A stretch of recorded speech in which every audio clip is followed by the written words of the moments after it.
Good morning. Okay, this is going to be an interesting one. Not showing anything off. I just had to tell you my experience.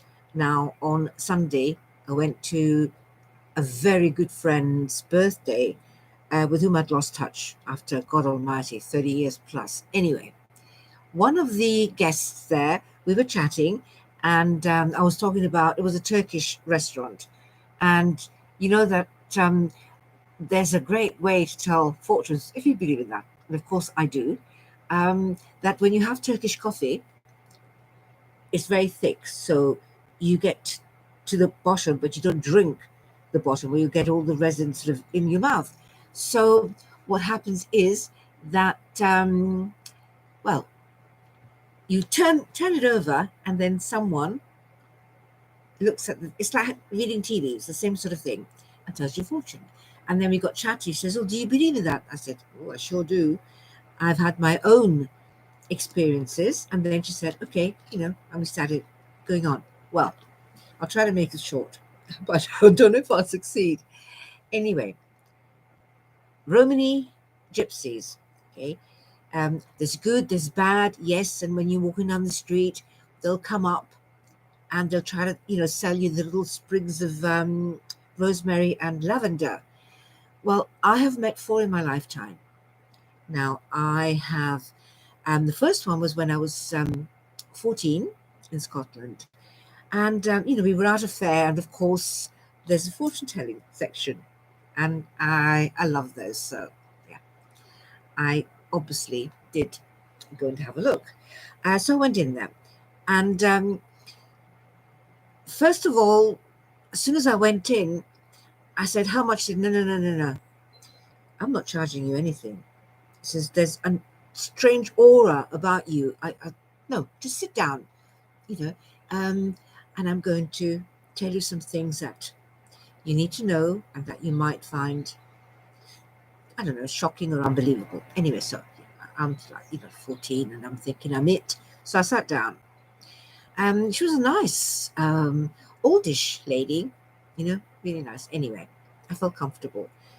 And she started telling me my fortune, bits and pieces, but what I never could forget was that she said that time would pass and I'd have a very interesting life, and I did, but that I would get married three times.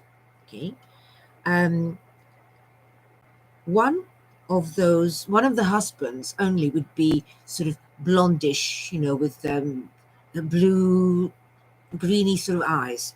Okay, I would have three children. And of course, you're thinking, oh, it's nonsense. But she said other things that, looking back to then, I mean, I was 14 then, I'm 70 now, and everything she said is actually has come true. And the last part is coming true. So I've always believed. Anyway, that was the first time. The second time, I was in, sort of older teens, and I was back in London from Scotland, and I was, where was I? Yeah, I was working in the King's Road. So I was about 18 at the time, and when the hot pants and and good makeup, great music, and I was a manager of a boutique in the King's Road. And I was stopped in the street by a gypsy, and that's again I went. I never say no because it's their culture, okay? So why knock it? So I've never ever been rude or sort of sent one away, in my life. So I did. Then I got out my purse. I was on my way to work from lunch, so I got out my purse. She says, "No, my dear, please, I don't want your money. You have an aura that made me come up to you. It doesn't happen often, but I don't want anything from you. I want you to take this little bunch." And she gave me the the flowers. And I said, okay, not skeptical, but also I thought it was a bit strange. But, a part of me always believes in something, spiritual or psychic, whatever. And I did. So I took it. And she said, my dear, just let me hold your hand. She goes, some wonderful things will happen in your lifetime, but you're going to go through some ups and downs, some very sad times. But just remember my words. You are going to have a long and happy life, and you will remember these words. Okay, other bits and pieces, but I couldn't remember because I was walking on the street. Okay, then anyway, I got to the boutique and I went inside and went out of my head. I told my staff in there, guess what, girls, blah blah. Then the third time, I was obviously I'd spent 30 years in retail management, so I was then overseeing various other boutiques and stores, and I happened to be in Oxford Street, and I was walking, going up, towards sort of Regent Street and then and Bond Street, and same thing there. A gypsy again stopped me, and she said, "Please don't be scared." I said, "No, I'm not." Was just nice as hi. I said, "I don't know if I've got any change." She goes, "No, no, no." I said, "I don't want anything. I want to give you something, and I hope that you will remember it as the years will go by, because time, I can't put a time on anything that I'm going to be, say to you. But again, with the aura thing, I wish I could see it." So she said, there's the aura, and I just feel that you're a very spiritual person. And I just wanted to say to you, no matter what you go through in life, remember, good things will happen to you. Can't tell you when, can't tell you where, but they will. And remember, no matter how many tears, you're going to see the light at the end of the tunnel, or something in that vein. That was the third one. Okay, fourth one, again, same company, years have gone by, and I'm now in the Slough branch, in the Queensmead Centre of the, it was a Burton Group, it was Evans this time. And I was in my office doing the rota, because it was the end of the week, doing the rota and then getting ready to sort of catch up for the evening. And my deputy comes running into me. She goes, Sin, you've got to come out because I can't get rid of this woman. I said, "What do you mean? You're not supposed to get rid of women. We need our customers." And she says, "No, she's a gypsy. She's a gypsy. It's bad. People are scared of gypsies." I said, "Don't be silly." So anyway, and she said she wouldn't leave unless she spoke to you. She didn't ask for you. She just said, "I need to speak to your manager." And so I went out. And I smiled at her. I said, "Hi, what can I do to help you?" And she says, "I need to speak to you. Please don't be afraid, but I need to speak to you in private." I said, "That's fine." I said, "Unfortunately, we're not allowed to buy anything, from vendors." She goes, "No, no, no, no, no, no, my lovey." She said, "I'm not selling anything to you. I want to tell you something that you need to know." So I took her into my office. We sat down. I said, "Okay, but I don't have very long. But of course, I listened. I've always been very interested." So she started going back to when I was a child. I mean, a real child. She told me the fact that I had left my parents and they'd sent me to live with my aunt in Scotland. I was 6. She told me that I went through something very traumatic when I was 6, which I did, and I couldn't tell anyone about it until I was older. But yeah, anyway, that's not what I'm going to tell you about. But she told me about that traumatic event, and of course, as we do sometimes, the things that have happened to us in the past we try to bury them. So, having it flung in your face. So I started crying.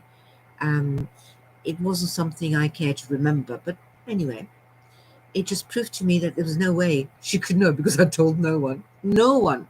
It was deep rooted inside my head. And that, of course, made me cry and made me, sit up and listen. Again, she had to hold my hand and she looked at my hand and she got a long lifeline and the marriage line. He says, but you're going to be married 3 times. Another one with the 3 marriages. I thought as if one isn't enough.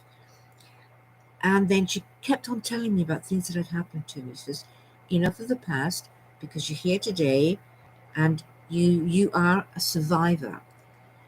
And then she mentioned other things that couldn't possibly, she couldn't have known them. And that's what brought to mind my first one that told me about the marriages, the children, whatever. And of course, that time I'd already had my first marriage. And yes, I did have a beautiful baby boy, but unfortunately he passed at 3 months old. But that was my first child. Years moved on. It's a very traumatic time. Annulment. Can't go into the details. I know you're married, you don't get an annulment because, being Catholic. But yeah, special conditions. Then time passed and I was trying to think how old I was then. Oh my gosh, yeah. Second husband. I was in my 20s. I was 23. Yep, 23. Second husband, and he was a fair-haired one. Beautiful greeny eyes. And again, not the most pleasant. Good times and bad times, like we all go through in our marriages. Some we can salvage and some for our own livelihood we can't. But yes, of course, I had 2 beautiful children. My firstborn was a girl and my second was a boy. And I loved my daughter because, it's like having a best friend as she's growing up. My son, I loved also so much because it was not a replacement. You can never replace a child, but it made me feel complete. And then, so I had the girl and I had the boy. Okay. And she told me about that. And then, of course, years again passed. Like I said, first one at 14, I'm now 70. And I was married, my second husband, for 23 years. So just figure the time span, okay? Present day, right? Divorced, married for 23, divorced for like another 23, 24. And then, bang, few relationships in between, as one does. My daughter persuades me to go on a dating site. Yeah, dating site. So I did. And you get a load of idiots. Oh my God.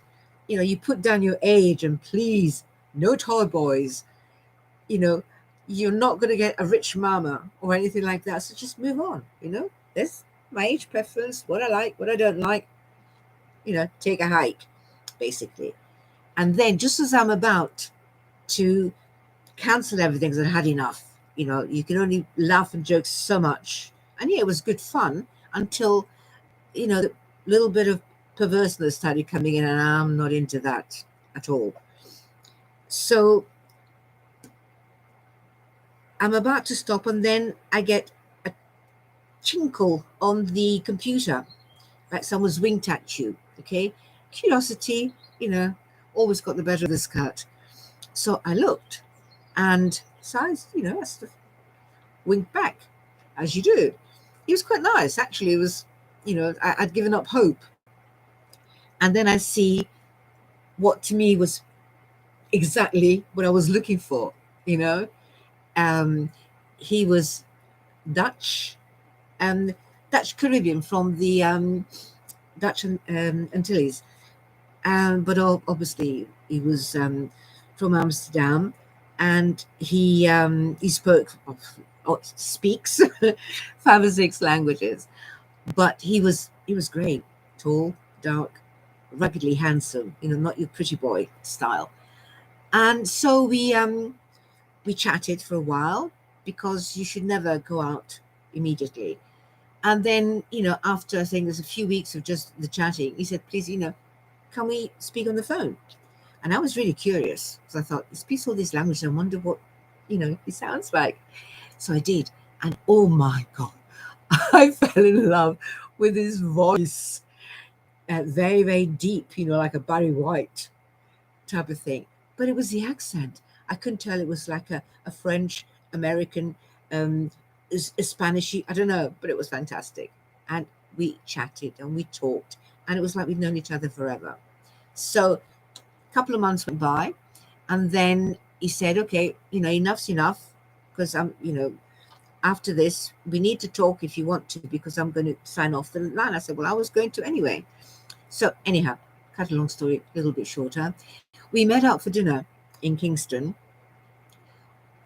on when was it? I think it was the 23rd of February, right? 9 years ago. And he's standing there, and I'm, driving up, and see him. I get out, got my long green coat, I love long coats. Anyhow, so I'm coming up, and he goes to shake my hand, and I say, I'm Italian, sorry, I don't do the shaking hands, but, it's a kiss on each cheek. And so we went in, and, we're smiling and laughing even before we get into the restaurant. Now, we went into the restaurant at 7:30, and we did not come out until midnight. The waiters, bless them, were waiting. They put up the chairs, and we're still laughing and joking, having our meal, which was amazing. And I never, ever knew that time could go by so quickly, and yet it was a lengthy time. So there is my future third husband. We got engaged New Year's Eve last year, and we're going to get married this year, the end of the year. So my Romany Gypsy was 100% accurate. Yeah, awful times. I have lived an extraordinarily exciting life for a bit of an old fart that I am. Okay, I'm not, well, I was a bit wild in my younger days, but not now. I'm a classic lady. Okay, but yeah, I did. So I can't ever regret anything.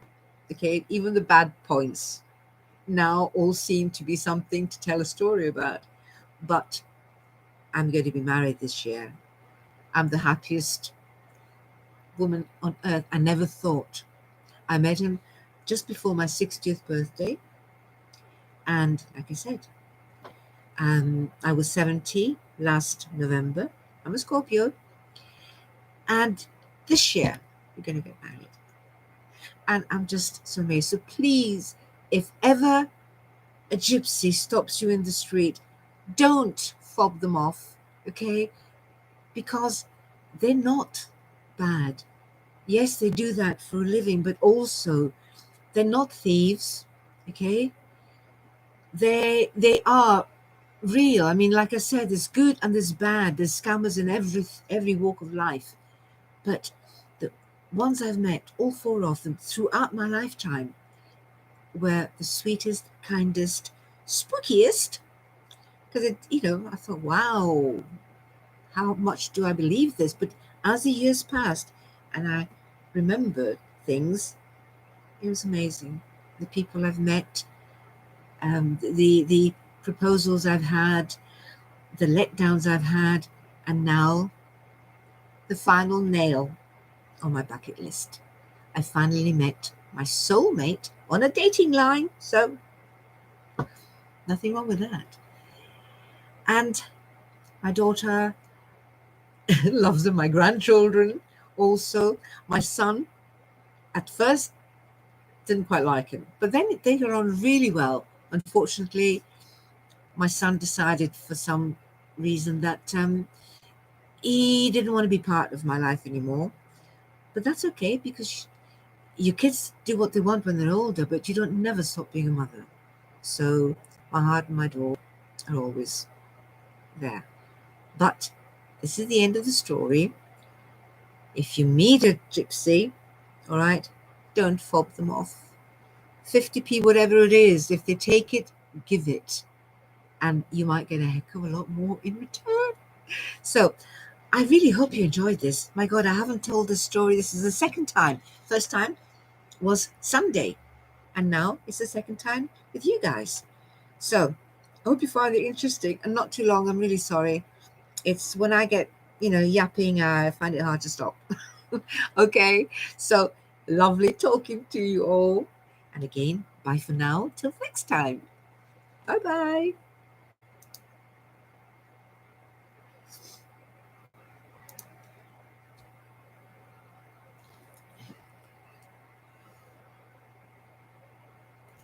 Okay, save. So what do I do now?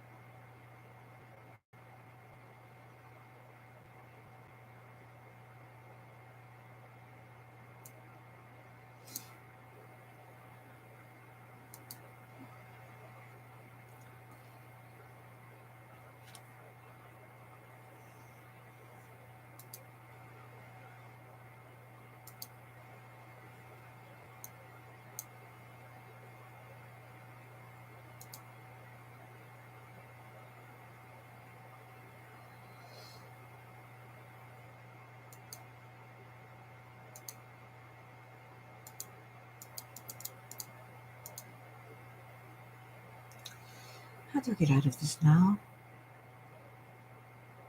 Okay.